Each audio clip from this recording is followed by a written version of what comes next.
Bago po natin simulan ng kwento, napapansin ko po kasi na marami tayong viewers pero hindi naman po sila nasa-subscribe. Kung hindi pa po kayo nakasubscribe, please hit the subscribe button. And once na nakasubscribe na po kayo, pakihit na rin po yung notification bell para pag nag-upload po ako, kayo po ang unang mano-notify. At kung hindi naman po kalabisan, pakilike na rin po yung kwento at pakicomment na rin po kung anong masasabi niyo sa kwento natin ngayong araw na to. And let me know na rin po kung tagasan kayo para alam ko kung tagasan ba ang karamihan ng nakikinig sa akin. Kung lahat ba nasa Pilipinas o may mga OFW ba tayong nakikinig sa akin. So tama na ang commercial, diretso na tayo sa kwento.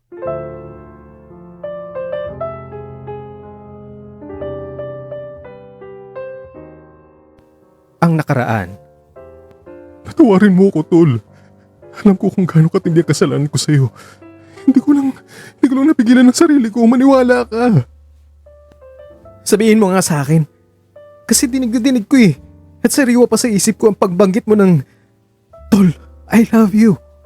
Ano, totoo ba yun? Totoo ba yun? Tumingin ka sa akin ng diretso, totoo ba yun? Totoo yun, Tol.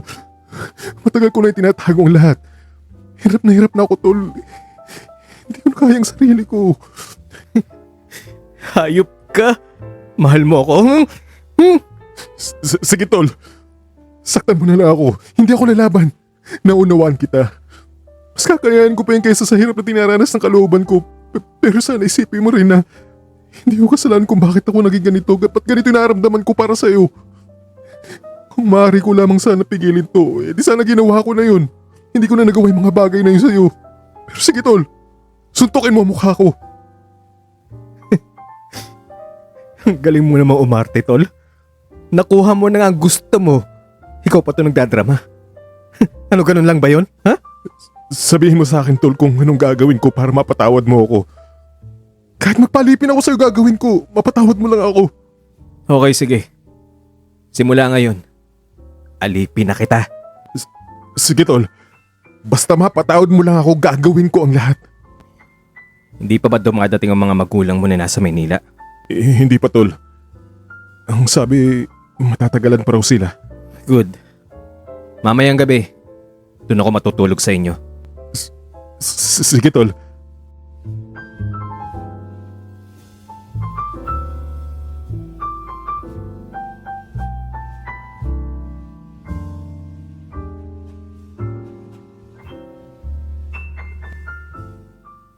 Ang pagpapatuloy. Alas 12 na ng gabi nang pinilabas kami sa mga cottages namin. Pinopo kaming lahat sa buhangin. Lumabas ng full moon sa oras na iyon, kung kaya ay malakas ng sinag na nagsisilbing liwanag sa paligid. Sinadya raw ng mga organizer na sa ganong oras ang setup ng tipining. Medyo madilim at tahimik ang ambience. Ano kayang meron? Ang tanong ko sa sarili ko, hindi ko pa kasi nararanasan ng deepening na sinasabi nila. Nagsalita ang moderator bilang panimula. Magandang gabi mga buddies.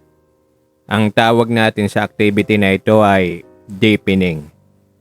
The main objective, as the word implies, is to enable to us know the deeper person we call body. I won't expound on the subject, but let me just begin by saying that we say or do here, let's stay here. Let us open our minds and our hearts and let the white sands and the cold wind in this island bears witness to everything we do or say. Let this activity will each one of us to know each other better, to learn lessons from the experiences that our bodies unravel, appreciate the values and meaning of life, and find our true selves. And finally, forgive and embrace ourselves in the face of our perceived imperfections and flaws. In this way, each of us will emerge to be better and stronger persons. Lahat tayo ay may kanya-kanyang kwento at drama sa buhay. Mayroon tayong little secrets, big secrets, skeletons in our closets. Meron tayong kanya-kanyang nastiness, mga pagkakamali, as well as struggles, pains, insecurities, and fears. Normal lang naman ang mga ito. Kung wala ito, hindi natin malalaman kung gaano tayo katapang, katatag, kung gaano kahalaga ang buhay. Minsan ay tatanong natin sa ating sarili kung normal pa ba ang mga nangyayari sa atin, kung bakit tayo pa, or if we deserve to have all this. Pero ang mahalaga ay patuloy pa rin tayong bumabangon, lumalaban sa mga pagsubok at unos. Because that is life. Full of challenges, full of struggles, full of unanswered questions. Kaya let each us unveil our stories so that it may serve as an inspiration or shining example to others here, to give our bodies the opportunity to know you better, to accept and embrace you for what you are, in spite of what you've gone through. This is your chance to unload, to unmask the real you. Lahat tayo magsasalita and I will encourage you to speak from the heart. Whatever emotions come out, let it flow freely. Wala dapat takot, walang pangamba, walang pagdadalawang isip. Let there be trust among us. Let there be understanding, acceptance, and compassion. Sa gitna ng napakagandang obra ng kalikasang nakapaligid sa atin, let us set ourselves free. Ramdam ko ang pagkabog ng dibdib ko sa sinabing iyon ng moderator. Ito ay dahil sa nangyari sa amin ni Lito. May gumapang tuloy na pagsisisi kung bakit pa ako sumama sa islang iyon. Sa mga laro natin kanina, napakasaya natin. Pero may halo rin itong downsides lalo na kapag natatalo tayo. Di ba sa totoong buhay ay masasabi natin ganun din. Ang buhay kasi ay para ring isang laro. May mga challenges at palagi gusto nating mananalo, di ba? Kaya pag nanalo tayo, sobrang saya ang ating nararamdaman. Pero kapag natalo naman tayo, may lungkot ding hatid. Minsan pa nga ay galit. Halimbawa kung iahalin tulad natin ang pagkatalo sa laro sa ating karanasan sa buhay, ano ang pinaka-lowest part na naranasan mo sa iyong buhay? Iyong pinakapuntong nasabi mo sa sarili na sana hindi ka na lang ipinanganak sa mundong ito. O kayong papaisip ka na tapusin na lang ang lahat. Nalampasan mo ba ito? O tuloy pa rin ba ang laban mo hanggang sa sandaling ito? Ano mga aral na natutunan mo kung meron man? Sa kabilang banda naman kung may mga panalo kang may tuturing sa laro ng buhay, kailan mo naranasan ang sobrang saya? Mas marami bang masasayang parte ang buhay mo kaysa sa malulungkot? Mas nararamdaman mo na ba na deserve mo ang pagkapanalo mo? Iyan ang mga tanong na dapat mong sagutin sa pagbabahagi natin ito.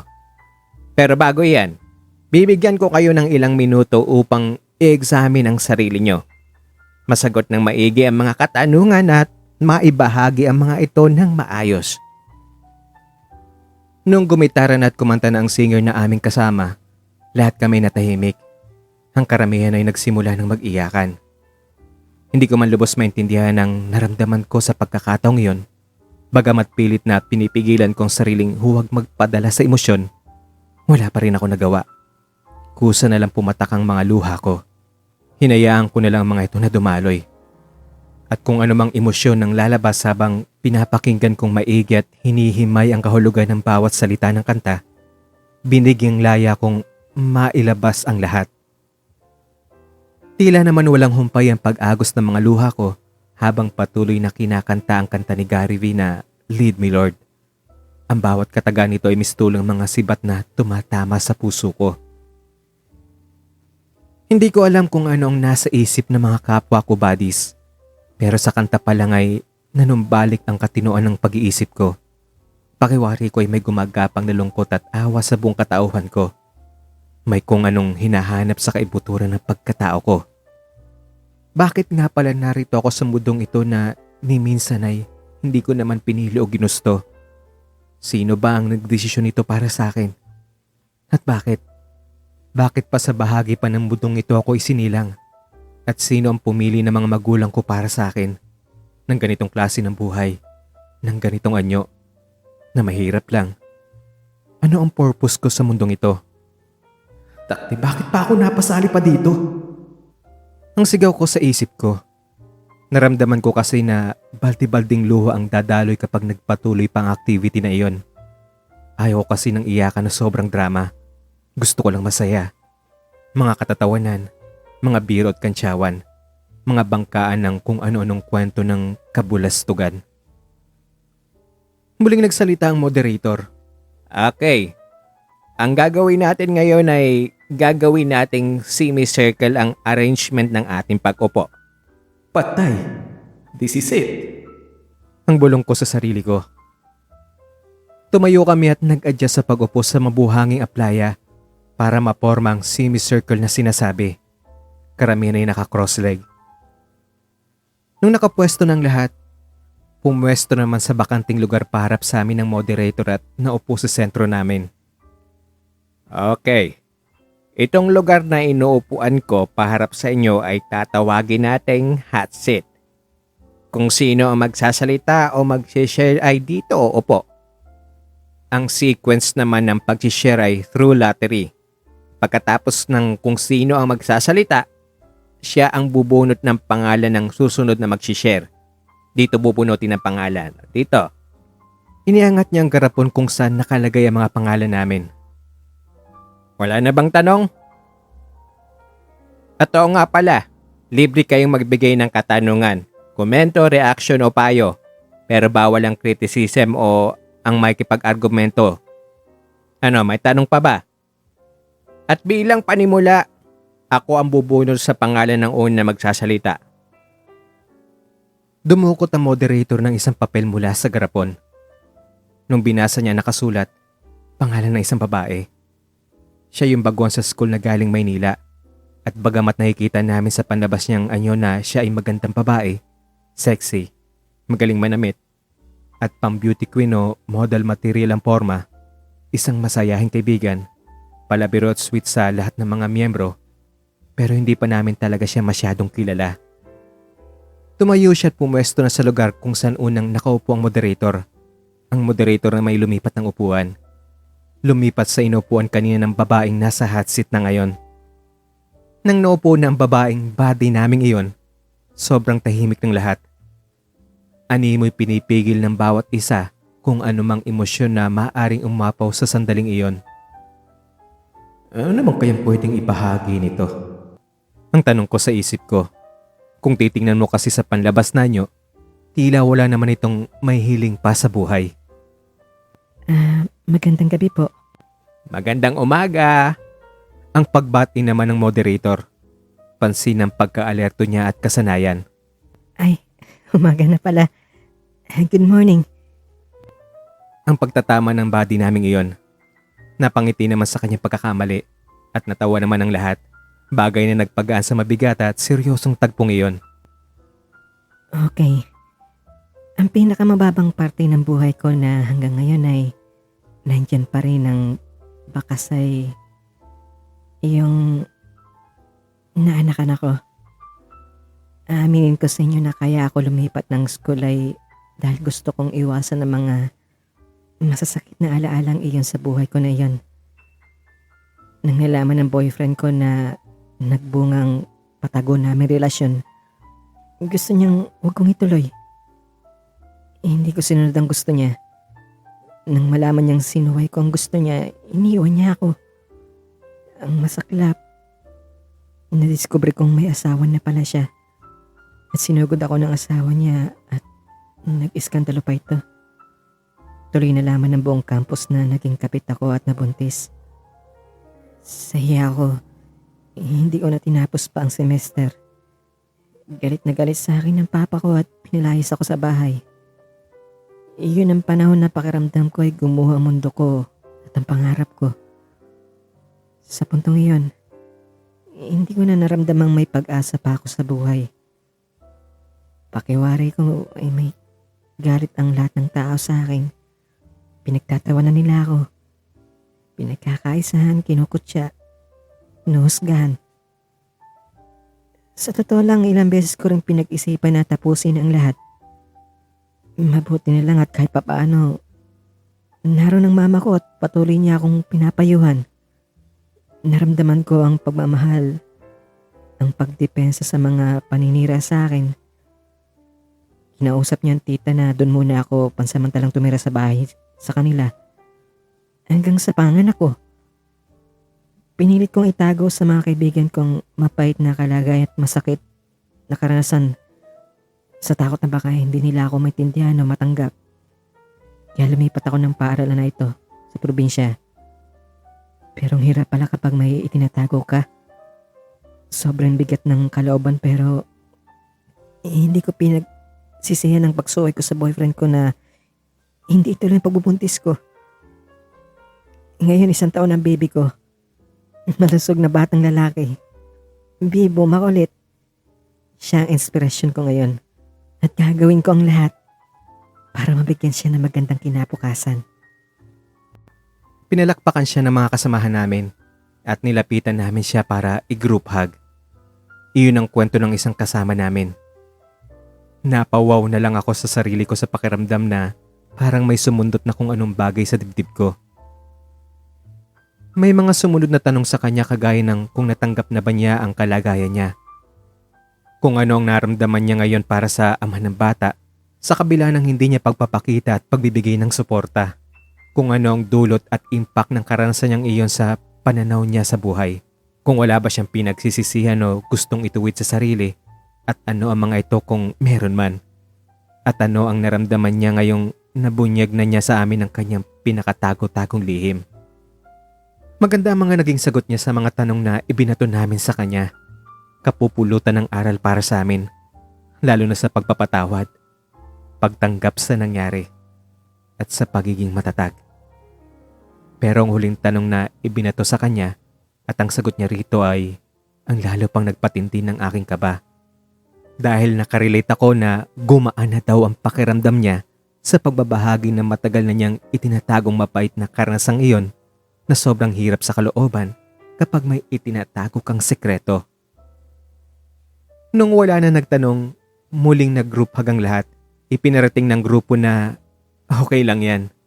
Nandito lang kaming sumusuporta at nagmamahal sa iyo sa kabila ng lahat. Ang sunod na pangalang nabunot ay isang lalaki. At sa hot seat ay isiniwalat niya ang mga hinanakit niya sa mga magulang nung naghiwalay ang mga ito. Siyempre umiyak siya dahil sa mga emosyonal at financial na kahirapang naranasan.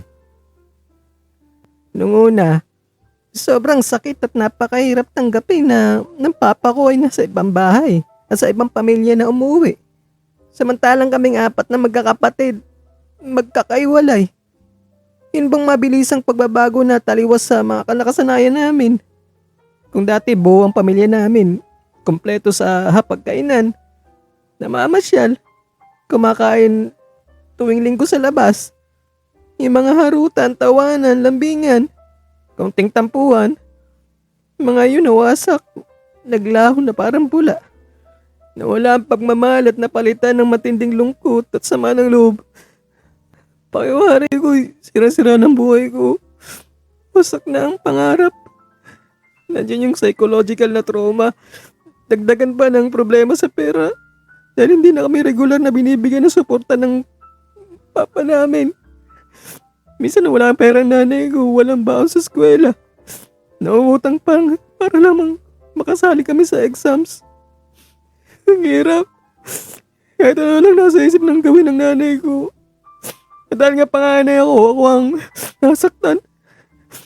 Gustuin ko man, wala rin ako may tutulong. Kaya hindi ko alam kung hanggang saan ang paghihirap namin.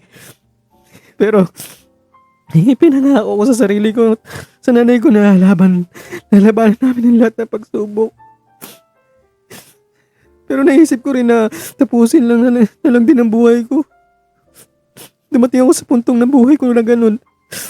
Pero naisip ko kawawa naman ang nanay at mga kapatid ko kung gagawin ko yun. Nawala na nga siya nasa katuwang sa buhay. Tapos gigiba pa ako. Kaya kahit sobrang hirap ng kalagayan namin ngayon, pipilitin ko pa rin makatapos sa pag-aaral. Sa parang yun, makakatulong ako sa mga mahal ko sa buhay at may pakita ko sa tatay ko na kaya namin mabuhay nang wala siya. Iyan ang kwento ng pangalawang bahagi namin. Makabagbag damdamin din at muli, Nagsiiyakan ng mga kasama namin, pati na rin ako. Pagkatapos niya magkwento, tanungan portion uli, exchange ng mga advice at kapag wala ng tanong, group hug.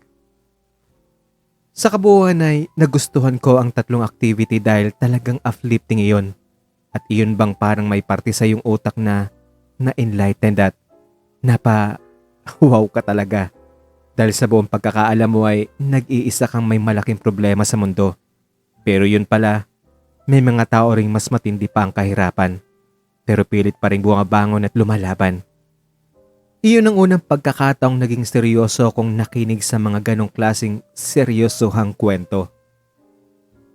Kitang-kita ko sa mga nagsishare ang sincerity nila at kawalang takot na ipahayag ang mga saloobin. Pansin ko rin ang dulot na saya ng mga mukha nila pagkatapos nila mag-open up. Mag-unload ng mga saloobin at mga relief na nararamdaman. Lalo na sa ipinakitang suporta sa kanila ng grupo. Na may mga tao rin palang nakakaintindi, nakikiiyak, nakikiramay, nagbibigay ng kanilang mga ideya at payo.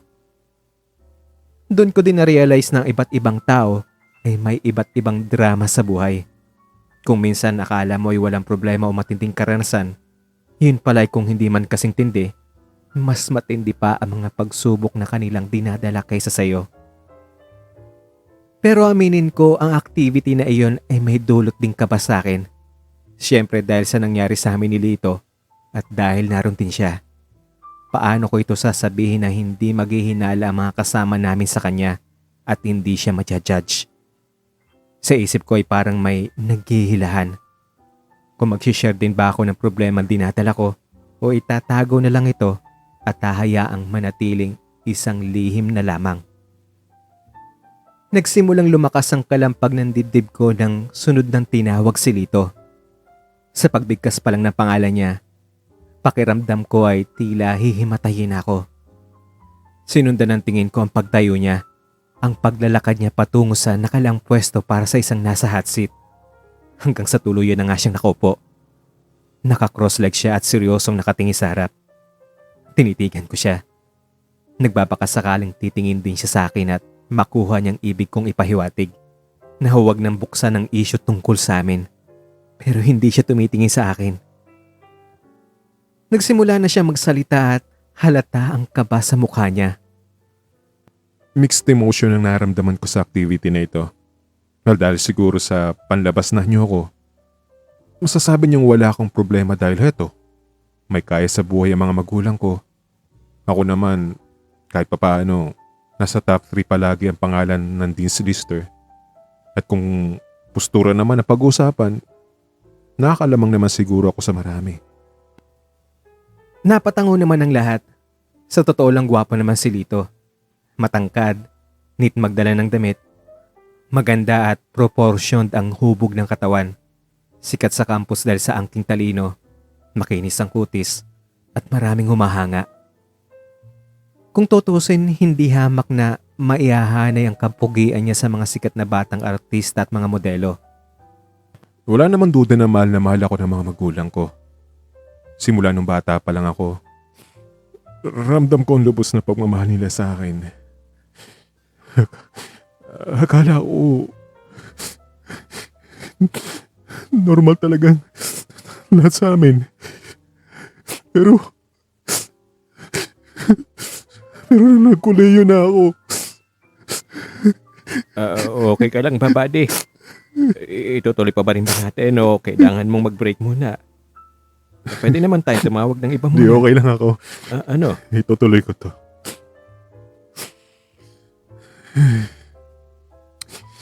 So yun na nga. Nung nagkuleyo na ako,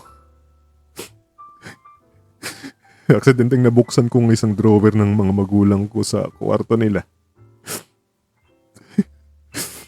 Nakita ko isang folder ng mga dokumentong may nakasulat na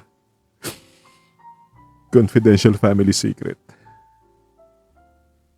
Bigla ako kinabahan na hindi ko mawari. Pero dali-dali kong hinugot mula sa drawer ng folder at binuklat ko mga yun. At naglalaman ng mga dokumento yun. Nung nabasa ko mga yun, doon ko na-discover na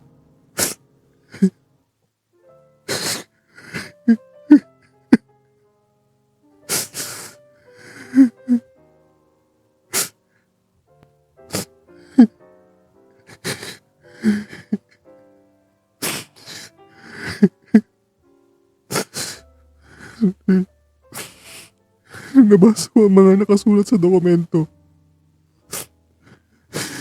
Doon ko na lamang. Ampun pala ako. Siyempre kinumpronta ko ang mga magulang ko. Ibinagsak ko pa nga sa harapan nila ang dokumento na nagpapatunay na ampun ako. So, siyempre nagulat sila. Kaya wala silang nagawa kundi umamin at sabihin ang totoo sa akin. Umiyak ang kinikilala kong nanay at ipinaliwanag na ipinampunta ako ng tunay kong nanay sa kanila dahil sa kahirapan. Dagdagan pang isa siyang dalagang ina na hindi pinanintigan ng tunay kong ama. Siyempre nung nalaman ko yun, naglayas ako na 1 linggo dahil hindi ko matanggap na pinagkait sa akin ang katotohanan ng mga taong nagpalaki at umaruga sa akin simula nung bata pa ako. Sakit. Sobrang sakit nun. Yung bang pakiramdam na parang pinaglaruan ka lang ng mga tao na ipinamigay ka lang na parang kang isang tuta. Ganun. Sobrang galit ang naramdaman ko sa kanila. Sa sarili ko. Sa mundo. Wala naman nagbago sa pakikitungo at pagmamahal ng mga itinuring kong mga magulang pero sobrang sakit talaga na naramdaman ko ng mga oras na yun dahil sa pagtatago nila ng katotohanan sa akin. Hanggang ngayon, puno pa rin ang galit ang puso ko para sa kanila. Pati na rin sa mga biological parents ko. Kaya nung sinabi nila sa akin na nung mga kinilala ko magulang na lilipat kami rito at dito na ako mag-aaral. Laking pasasalamat ko. Ayokong baka isang araw ay makilala at mahanap ako ng mga tunay kong mga magulang. Hindi pa ako handang harapin sila. Galit pa rin ako sa kanila at matinding galit pa rin nararamdaman ko sa kanila.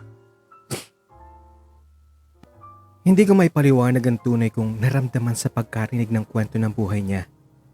Noon ko lang nalaman na ampun pala siya. Wala siyang sinabi sa akin tungkol doon kahit nangako kami magsasabi ng katotohanan at walang ililihim sa isa't isa. At dahil sa nalaman ko, ang galit na nararamdaman ko sa ginawa niya sa akin ay parang unti-unting humupa. Parang may kung anong awa ang gumapang sa buo kong pagkatao para sa kanya. Biglang sumiksik sa isipan ng eksena kung saan ay umiiyak siyang umami na mahal niya ako. Ang kanyang pagpapakumbaba, ang pagtitiis, at ang kanyang pagtanggap sa ginawa ko sa kanya. Noon ko lang na-realize na sobra-sobra pala ang paghihirap niya at nadaragdagan ko pa pala iyon. Kampante na ang isip ko na hanggang doon na lang ang ikikwento ni Lito sa grupo. Akala ko'y wala na akong aalalahanin pa. Pero nang may mga nagtanong na, nagsalita na muli siya. May isa pa akong sasabihin. Bigla namang natahimik ulit ang lahat. Nitong bago lang, may isang bagay din akong na-discover sa sarili ko. Huminto si Lito sa pagsasalita ng pansamantala. Yumuko na parang humuhugot ng buwelo. Muli na naman akong kinabahan. Ramdam ko ang pagkalampag na naman ng dibdib ko. Please naman, huwag mo nang buksan pa yan. Sigaw ng natataranta kong isip. Ewan ko ba pero may nararamdaman ako para sa isang kaibigan. Napayo ko na lang ako sa sinabi niya. Itinakip ang 2 kamay sa muka. Inihanda ang sarili sa maaring ibunyag niya. Pero sa utak ko ay may namumuo na namang galit. At bago pa man nakapagpatuloy si Lito sa kanyang pagsasalita, hindi ko na malaya na napasigaw na lang ako ng ouch! Bato, para may kumagat sa akin kung ano. Ariko, ano ba to? Aray, ariko.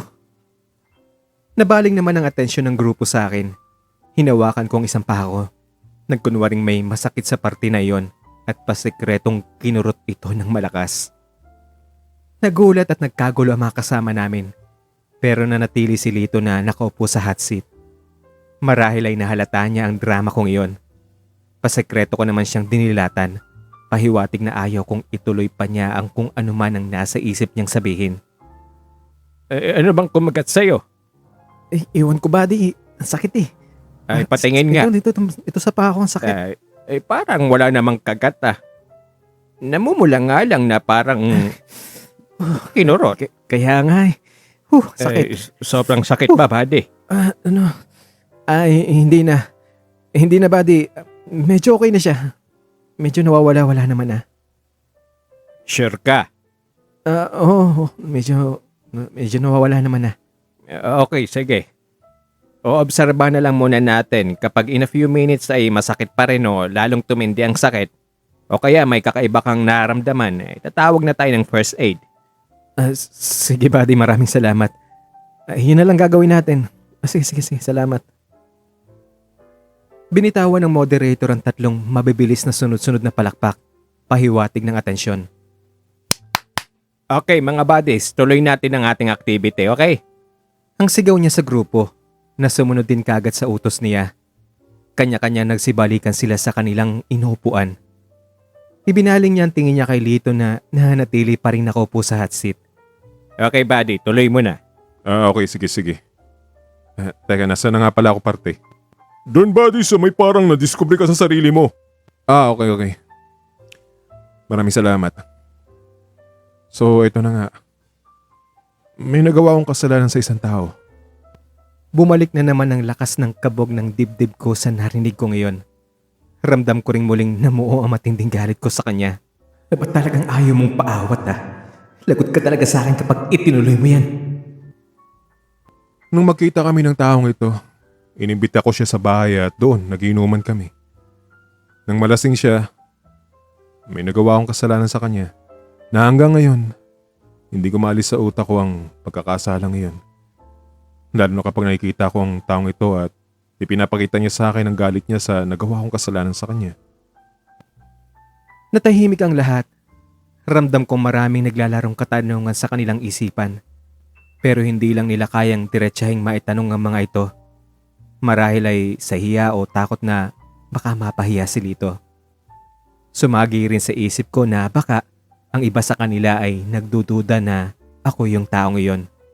Kung tamang hinala nilang lalaki ang nagawa niya ng kasalanan dahil marami sa kanila ang nakakaalam na mag-best friends kami at sa pagkakataong iyon ay hindi kami nagpapansinan.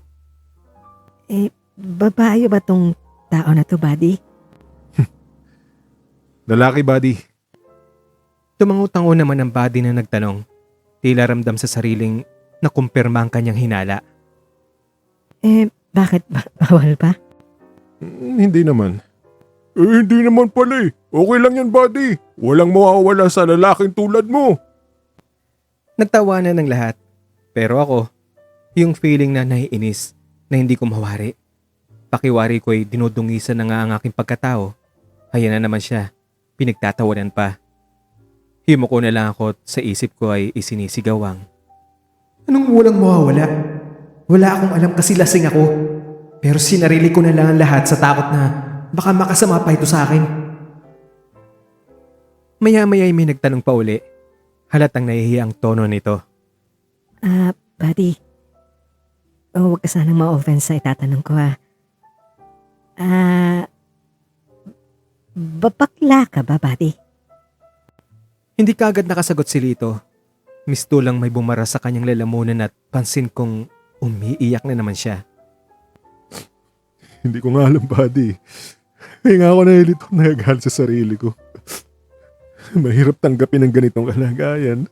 At lalo na, minasaktan akong tao.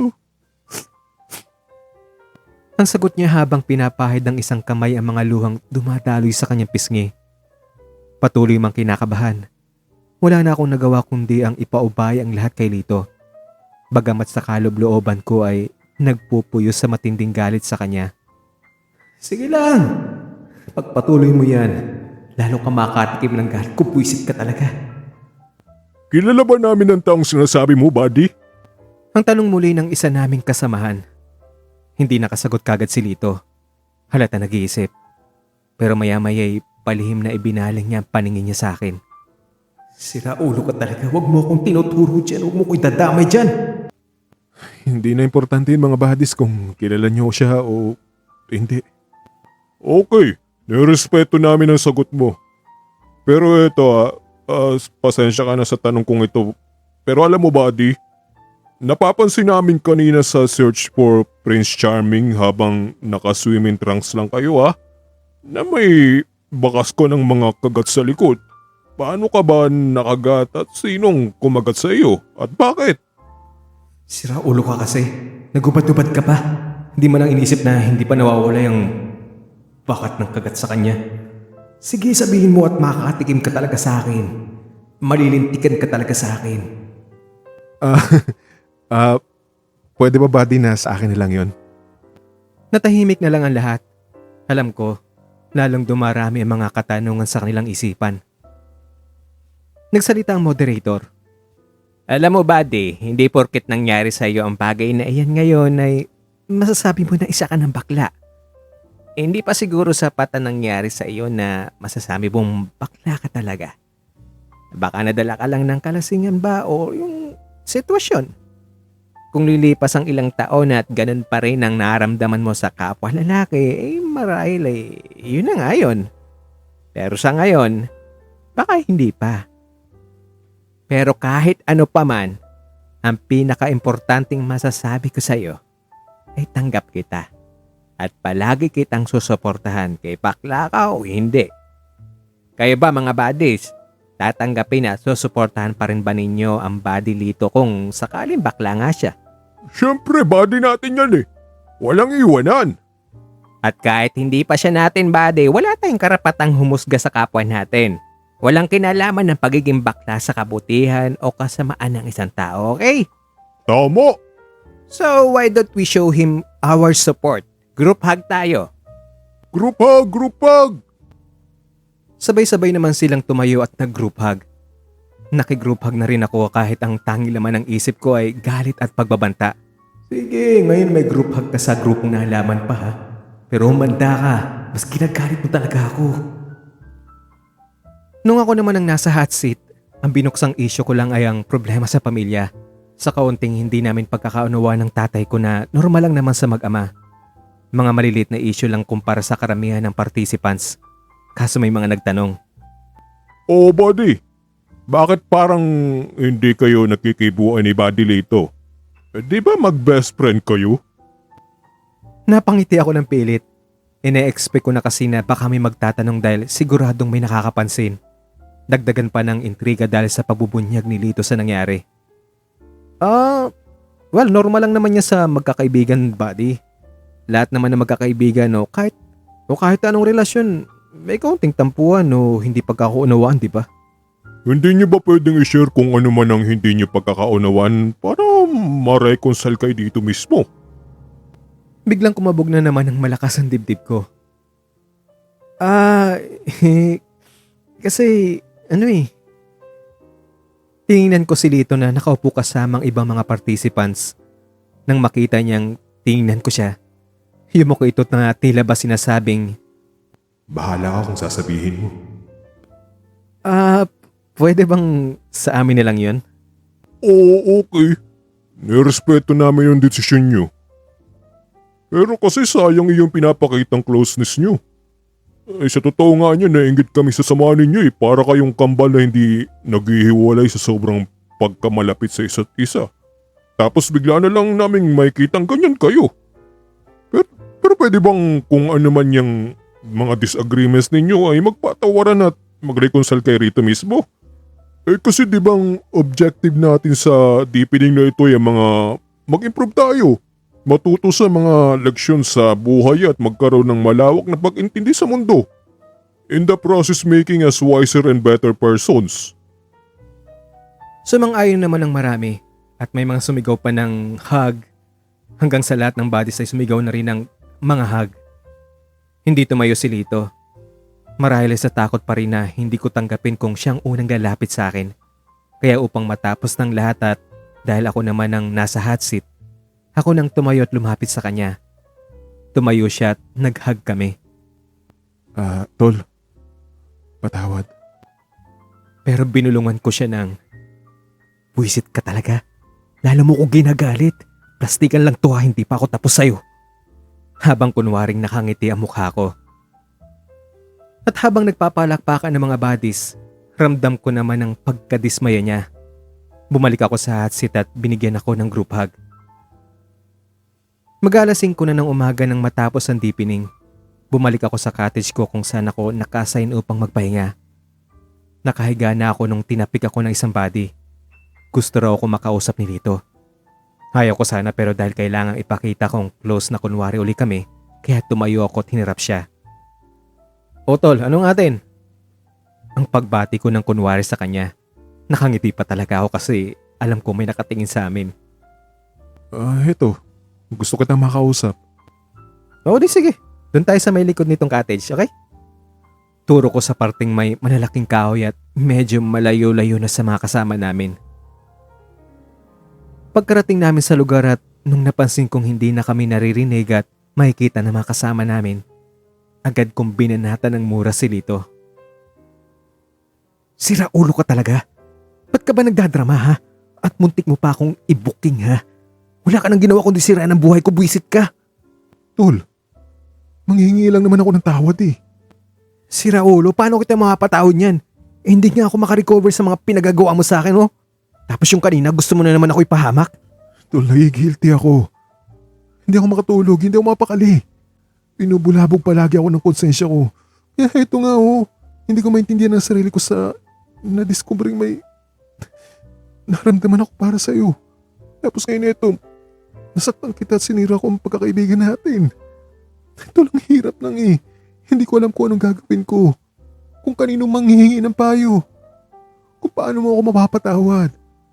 Pakaramdam ko nag-iisa lang ako sa mundo eh. Walang kakampi, walang nakakaintindi. Walang mapagsabihin ng nararamdaman. Para na ako mababaliw eh. Alam mo, sarili mo lang iniintindi mo. Bakit ako? Hindi ba nasira ang buhay ko? Hindi mo ba sinira ang pagtingin ko sa sarili ko, ha? Kaya nga humingi ako ng tawad sa iyo, Tol eh. Please, patawarin mo na ako. Nahihirapan na ako eh. Pues, di kita mapapatawad. Tumayo ka nga dyan sa pagludluhod mo.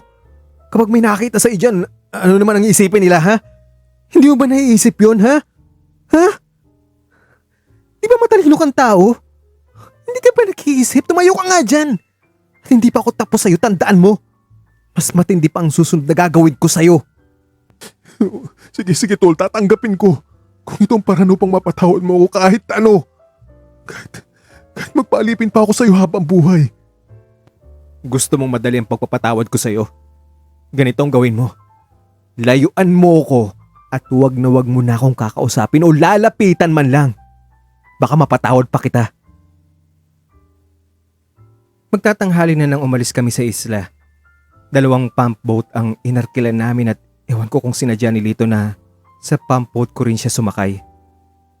Nang nasa kalagitnaan na kami ng dagat habang naglalakbay ang pump boat, nagbiruan kami tungkol sa mga girlfriends at boyfriends. Kapag sabihin ng babaeng mahal mo na tumalon ka dyan, para patunayan ng pagmamahal mo sa kanya, tatalon ka ba? Ang tanong ng isang babaeng body sa aming mga lalaki. Oo naman, walang pagdadalawang isip. Wow naman! Yan ang tunay na pagmamahal. Gagawin ng lahat kahit iali ang buhay. Kung gusto mo namang may taong tumalon dyan, sino naman iyon ha? Ako naman ang sumagot sa biro niyang iyon. Yung may utang sa akin na hanggang ngayon ay sinisingil ko pa rin. Siyang gusto kong tumalon dyan. Nagtawanan din ang grupo. Wala naman para sa akin ang biro na iyon. Pero sa isip ko, si Lito ang tinutumpo ko. Pero maya-maya may narinig kami sigaw ng isang body. Mga buddies, tumalon si Lito sa dagat. Pahinto niya pampot, hindi marunong lumango yun. Agad na bumalik ang sinasakyan naming pump boat sa parte kung saan tumalon si Lito. Habang taranta naman kami mga lalaking nagsitalunan sa dagat. Ang mga babae na may nagsisigawan at naghahagilap na mga inflatable na ihahagi sa amin. Mabuti na lamang at may 2 lifeguards na kasama naming sumakay sa pump boat at biyasang-biyasa pagharap sa mga ganong klaseng sitwasyon. Nakailang sisi din kami hanggang ang isa sa mga lifeguards ay sumigaw na nakita na niya si Lito at kita naming hila-hila niya ang walang mali na katawan nito. Inilatag namin ito sa ibabaw ng mahabang upuan. Nang tingnan ko mukha niya, namumutla ito. Pinulsuhan ko kagad siya. Wala akong mahagilap na pintig. Hididampi ko ang tenga ko sa kanyang bibig upang makasiguro kung humihinga pa siya o hindi na. Pagkatapos ay sa dibdib naman kung pumipintig pa ang puso niya. Pero walang palatandaan na humihinga siya o pumipintig ito. Dahil ako ang nagbuhat at naglatag sa katawan niya habang ang mga lifeguards at ibang mga kasamahan namin ay naiwan pa sa tubig, ako ang binigyan nila ng instruction na i-CPR si Lito. Paano ba yun? Hindi ako marunong noon. Ang may panginginig kong sigaw. Ganito ang gawin mo. I-pump ang dibdib at i-mouth to mouth mo.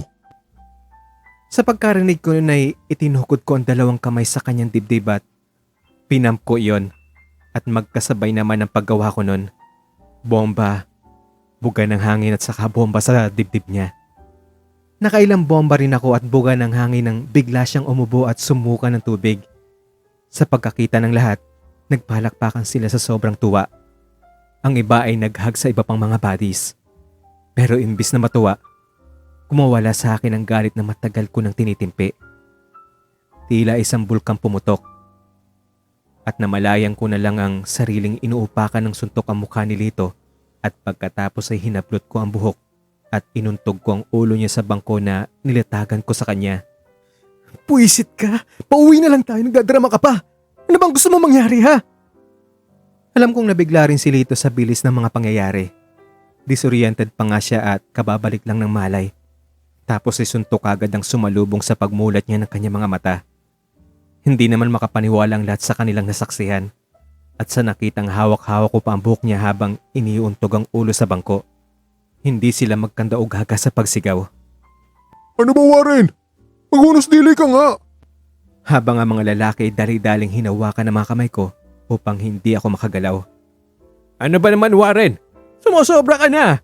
Ano ba akala mo sa sarili mo? Nasagip na nga yung tao sa pagkalunod at ngayon ay gusto mo namang patayin. Ano ka ba? Hindi nyo lang alam kung gaano katindi ang sakit na dulot ng taong niya sa akin. Puisit, niloko ako ng taong yan! Sa pagkakataong iyon ay napahagulgol na ako. Pakiramdam kong sa kabila ng naramdaman kong sakit ng kalooban at pagkaagrabyado, wala akong kakampi at bagkos. Ako pa itong naging kontrabida sa paningin nila.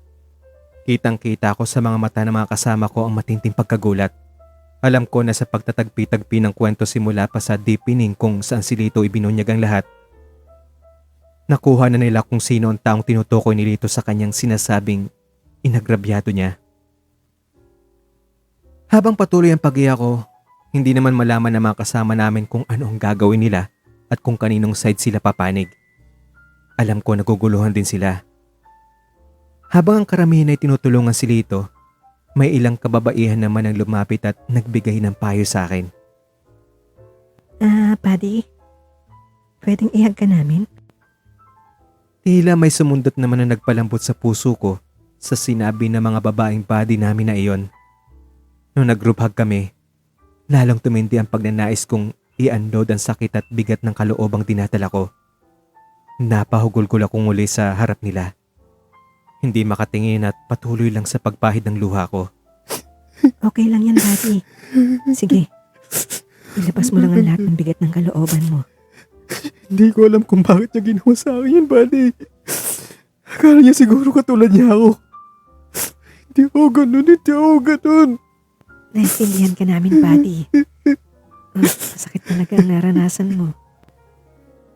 Sa pagkukwento at pag-unload ko na iyon, naramdaman kong unti-unting humupa ang bigat ng aking dinadala. Tinginan ko si Lito sa kinaupuan niya. Nakayuko lang. Tila tulala pa rin bagamat safe na. Bakas pa rin sa mukha ang matinding kalungkutan. Pero naroon pa rin ang galit sa puso ko. Itutuloy. Abangan. Tol! Tol, si Warren to, buksan mo ang pinto! Ma, pa! Hindi sumasagot si Lito kahit gaano kalakas ang katukatawag ko. Kinakabahan na po ako eh.